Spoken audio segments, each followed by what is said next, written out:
Hello friends, mathematical वे में आप लोगों का बहुत बहुत स्वागत है। आई होप आप लोग सब बहुत अच्छे से होंगे और अपनी पढ़ाई भी बहुत अच्छे से कर रहे होंगे। तो हम कर रहे हैं Bihar SDET exam maths paper 1 and paper 2 के लिए महत्वपूर्ण प्रश्नों के सीरीज़ को। ये सीरीज़ का हमारा पार्ट नंबर 13 है। इससे पहले 12 पार्ट आ चुके हैं। अगर आप लोगों ने नहीं देखा है तो आप उसे भी देख लीजिए, क्योंकि आपके लिए बहुत बहुत हेल्पफुल होगा। मैंने उसमें बहुत इंपॉर्टेंट क्वेश्चंस को कवर किया है, तो आपके लिए बहुत बहुत हेल्पफुल होगा। तो चलिए आज का हम अपना वीडियो स्टार्ट करते हैं। सबसे पहला क्वेश्चन है हमारा आज का, यदि दो रेखीय समीकरणों a1x plus b1y plus c1 equal to 0 तथा a2x plus b2y plus c2 equal to 0 द्वारा निरूपित रेखाओं के लिए a1 upon by a2 equal to b1 upon by b2 not equal to c1 upon c2 हो, तो इनके हलों की संख्या क्या होंगी। सबसे पहले हम इसमें ये देखते हैं कि हमारे पास प्लेन में कितने कंडीशन से लाइन हो सकते हैं। दो लाइन हो सकते हैं। एक तो कंडीशन हो सकता है कि वो इस तरह से हो, दूसरा कंडीशन हो सकता है कि वो पैरेलल हो, तीसरा कंडीशन हमारा हो सकता है कि वो लाइन उसी के ऊपर जा रहा हो। तो ये तीनों कंडीशन में, इस कंडीशन में एक सॉल्यूशन निकलेंगे, ओनली वन सॉल्यूशन निकलेंगे। इस कंडीशन में नो सॉल्यूशन निकलेंगे, कोई सॉल्यूशन नहीं होगा। इस कंडीशन में मेनी सॉल्यूशन निकलेंगे, अनेक हल निकलेंगे, अनंत मेनी सॉल्यूशन हो सकते हैं इसके। तो क्या कंडीशन है वो भी हम देख लेते हैं। तो इसके लिए कंडीशन है, सबसे पहला हमारा कंडीशन है कि a1 upon by a2 not equal to अगर b1 अपॉन बाय b2 होता है तो हमें यूनिक सॉल्यूशन मिलेंगे। और लाइन कैसे होगा, किस तरह से होगा, इस तरह से वो एक पॉइंट पे कट हो रहा होगा। फिर दूसरा हमारा है कि पैरेलल होगा, जब a1 अपॉन बाय a2 होगा equal to b1 upon by b2 होगा और not equal to c1 upon c2 होगा, तो वो लाइन कैसा होगा, पैरेलल होगा और उसके कोई सॉल्यूशंस नहीं होंगे, क्योंकि ये लाइन कहीं भी अनंत तक ये जा कर के नहीं मिलेंगे, आपस में कट नहीं होंगे कहीं पर। और थर्ड क्या है, थर्ड है कि तीनों जब इक्वल आ जाए, a1 upon by a2 equal to b1 upon by b2 equal to c1 upon by c2, तो हमारा ये कंडीशन आता है और उसके मेनी सॉल्यूशंस निकलते हैं। बहुत सारे सॉल्यूशंस हो सकते हैं और वो लाइन कैसे होते हैं, समपाती होते हैं, एक के ऊपर ही दूसरा लाइन होता है। तो कौन सा हमारा ऑप्शन सही होगा, ऑप्शन नंबर सी हमारा सही होगा। नेक्स्ट क्वेश्चन हम देखते हैं। नेक्स्ट हमारा क्वेश्चन है, यदि x equal to 2 y equal to 1 समीकरण 2x plus 3y equal to k के हल हो, क्या हो, हल हो, तो k का हमें मान निकालना है। तो हम क्या करते हैं, x इक्वल टू 2 और y इक्वल टू 1 का वैल्यू हम इसमें डाल देते हैं। तो क्या आ जाएगा, 2 इंटू 2 प्लस में 3 इंटू 1 आ जाएगा, इक्वल टू में क्या आ जाएगा, तो यहाँ से k आ जाएगा। अब इसको सॉल्व हम करेंगे तो हमें मिल जाएगा 4 प्लस 3, तो क्या आ जाएगा, k इक्वल टू 7 हमारा आंसर आ जाएगा। कौन सा ऑप्शन होगा सही, सी ऑप्शन हमारा सही होगा। नेक्स्ट क्वेश्चन हमारे पास है कि समीकरण y equal to 3x plus 5 के हलों की संख्या कितनी होती है। तो कोई भी एक समीकरण हमारे पास अगर दिया हुआ हो, तो दो वेरिएबल का, दो चर वाले हों अगर, तो उसके अनंत हल हो सकते हैं। क्योंकि हम यहाँ पे देखो कि x के जो भी वैल्यू हम यहाँ पे डालेंगे हमें y मिल जाएगा, हमें y मिलेगा, तो इसलिए इसके बहुत सारे हल हो सकते हैं। ऑप्शन नंबर डी हमारा सही हो जाएगा। नेक्स्ट हम क्वेश्चन देखते हैं। नेक्स्ट हमारा क्वेश्चन है कि x cube plus y cube divided by x plus y का मान क्या है इनमें से। तो हमें पता है कि x क्यूब और y क्यूब का फॉर्मूला क्या होता है हमारे पास, तो होता है x प्लस में y into x square minus x y plus में y स्क्वायर होता है, अपॉन बाय क्या हो जाएगा, x प्लस वाई। तो x plus y cancel out हो गया, हमारे पास क्या आंसर मिला, आंसर मिला x square minus x y plus y square. कौन सा ऑप्शन हमारा सही हो जाएगा, ऑप्शन नंबर सी हमारा सही हो जाएगा। नेक्स्ट क्वेश्चन हम देखते हैं। नेक्स्ट हमारा क्वेश्चन है कि मूल बिंदु से बिंदु 3,4 की दूरी क्या होगी। मूल बिंदु से दूरी क्या होगी, तो हम दूरी का फॉर्मूला जानते हैं, डिस्टेंस का फॉर्मूला क्या होता है, स्क्वायर रूट x2 माइनस में x1। तो एक पॉइंट तो हमें गिवन है और दूसरा पॉइंट का कोऑर्डिनेट, मूल बिंदु का कोऑर्डिनेट क्या हो जाएगा, 0 0 हो जाएगा। तो 0 0 से इसकी दूरी कितनी हो जाएगी, 3 माइनस 0 का स्क्वायर और प्लस में 4 माइनस 0 का स्क्वायर। तो ये 3 3 जा 9 और 4 4 जा 16, कितना हो गया, 25 हो गया। स्क्वायर रूट 25 इक्वल टू क्या मिलेगा हमें, 5 यूनिट हो जाएगा। ऑप्शन नंबर सी हमारा सही हो जाएगा।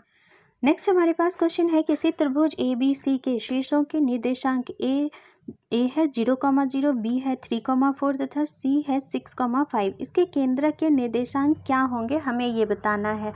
तो ये ऐसे पता है कि ये ट्रायंगल है, ये क्या है, केंद्रक है। इसका कोऑर्डिनेट हम एक्स वाई ले लेते हैं। तो एक्स इक्वल टू हम क्या लिखते हैं, एक्स इक्वल टू लिखते हैं x1 प्लस में x2 प्लस में x3 अपॉन बाई 3 और y इक्वल टू लिखते हैं y1 प्लस में y2 प्लस में y3 अपॉन बाई 3।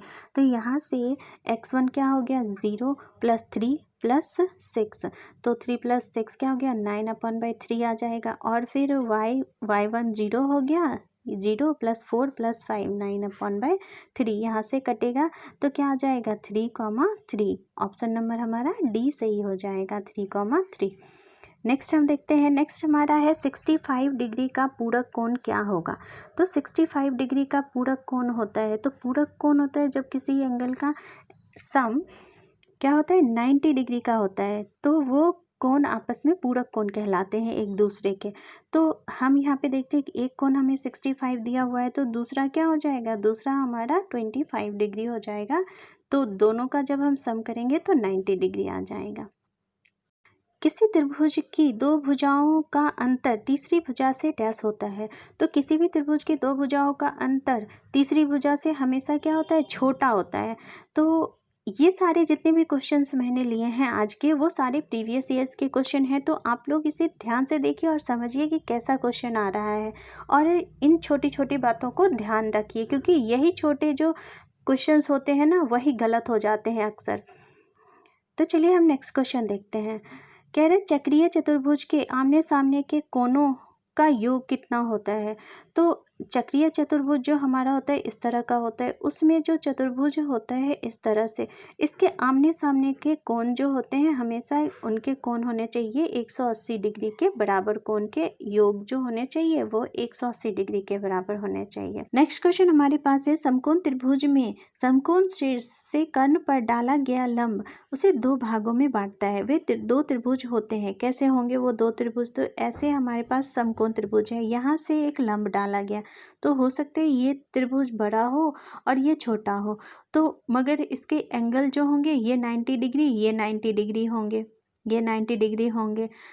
तो एंगल प्रॉपर्टी, और ये हो सकता है कि ये वाला जो हो वो इक्वल हो जाए।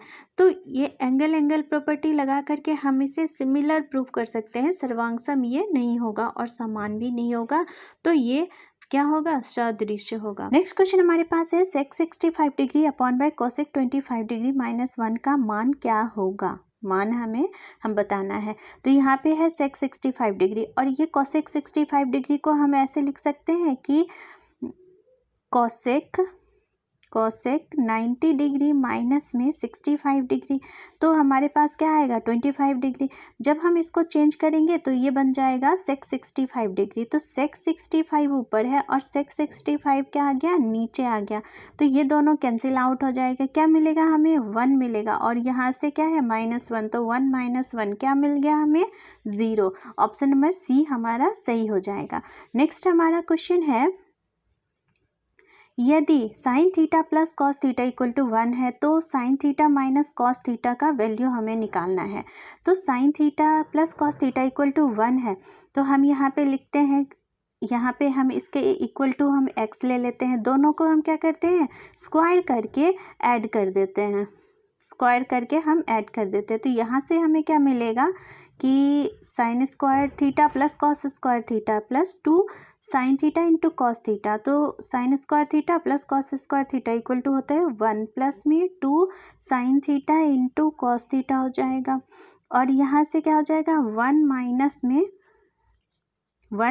में ये प्लस हो जाएगा और यहाँ से 1 माइनस में 2 साइन थीटा इंटू में कॉस थीटा हो जाएगा equal to 1 plus x square इधर मिलेगा हमें। ये कैंसिल आउट हो गया, ये हमारे पास मिला 2 equal to 1 plus x square. तो ये 1 इधर माइनस हो जाएगा तो x इक्वल टू हमें क्या मिलेगा, प्लस माइनस में 1 मिल जाएगा। प्लस माइनस में 1 कौन सा ऑप्शन सही होगा, तो हमारा सी ऑप्शन सही हो जाएगा। नेक्स्ट हम क्वेश्चन देखते हैं। नेक्स्ट हमारे पास क्वेश्चन है, यदि tan a इक्वल टू 3/4 है तो tan थीटा हमारे पास क्या होता है, P अपॉन बाय बी होता है, मतलब परपेंडिकुलर लंब बटे में आधार होता है। और कोसेक का क्या होता है, कोसेक का होता है कर्ण बटे में लंब होता है, कर्ण बटे में लंब होता है। तो लंब तो हमें पता है कितना है, 3 है, और ये ट्रिपलेट होते हैं 3 4 5। 5 क्या हो जाएगा, इसका कर्ण हो जाएगा, तो कर्ण तो 5 बटे में 3 हो जाएगा। कौन सा ऑप्शन सही होगा, ऑप्शन नंबर सी हमारा सही होगा। नेक्स्ट क्वेश्चन हमारे पास है, cos 3a बराबर होता है किसके, तो बराबर होगा cos 3a, जो बराबर होगा वो होगा 4 cos cube a minus 3 cos a के। ऑप्शन नंबर हमारा डी सही हो जाएगा। ये एक हमारे पास फॉर्मूला होता है cos 3a का। तो आज का वीडियो हमारा यहीं तक का था। आई होप वीडियो अच्छा लगा होगा। अगर अच्छा लगा है तो प्लीज़ लाइक करिए और अपने दोस्तों में से शेयर करिए। और अगर आप मेरे चैनल पर नए हैं तो प्लीज़ चैनल को सब्सक्राइब कर लीजिए और बेल आइकन को भी प्रेस कर लीजिए, जिससे मेरे आने वाले वीडियोज़ का नोटिफिकेशन आप तक जल्द से जल्द पहुँच पाए। Thanks for watching.